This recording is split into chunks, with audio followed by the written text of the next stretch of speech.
may dala tayong emergency tire inflator. So sa mga in case of emergency talaga. Tuloy yan, nakapark ako, galing akong work. Yeah. So nakita ko, tatapa na to. Pagka-check ko rito, 3 PSI na lang. So ayun, yan, pakargahan muna natin. So hindi naman siya kamahal, parang 300 pesos nung inabili ko rito sa tire inflator natin. So which is helpful naman siya pa ganyan. So almost magto 2 years na sa akin to, pero ang gamit ko kasi rito hindi ko tinutuloy-tuloy eh. So kunyari yan, naka ilang PSI na siya, pahinga kasi mapapansin nyo rito mag-iinit yung hose nya. So syempre hindi naman ganitong quality or kamahalan, pero depende sa gamit na lang. So paunti-unti lang ginagawa ko.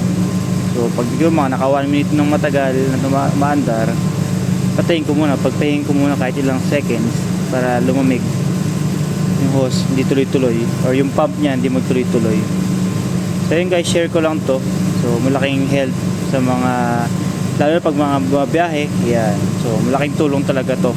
Imbis na palitan nyo yung gulong nyo tapos pa-vulcanize, so at least may tire inflator kayong mga gamit muna para makalayo kayo.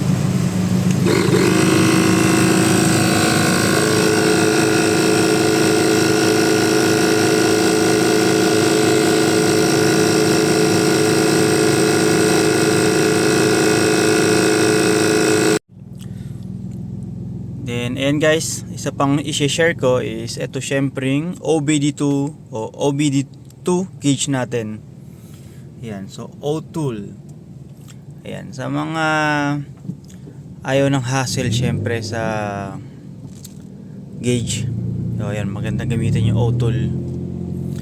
Kasi ditong Wigo natin is wala naman tawag doon coolant temperature dito. So ako kasi syempre gusto ko mino-monitor yung coolant. So additional na lang yung ibang gauge na nakalagay doon. Then syempre pwede ka pa mag-set up ng mga alarm.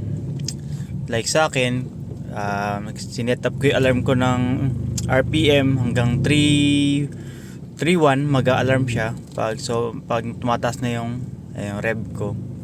And same with the coolant.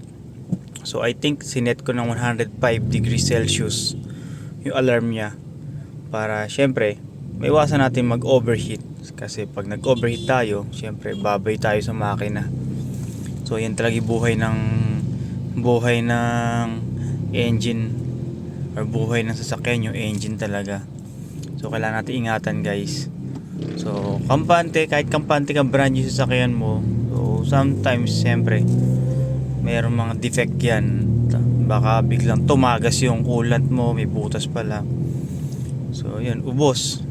So para maiwasan natin guys yung mga yun, so mas maganda is maglagay na kayo ng gauge sa mga walang coolant gauge or coolant temperature gauge. Yan, isa lang to guys sa mga ginagamit. So depende na lang sa inyo kung anong gusto nyo, kung may budget kayo or wala, or less sa budget. So ayun guys, mamili lang kayo. So ito guys, lalagay ko yung link sa baba ng O-tool. Yan,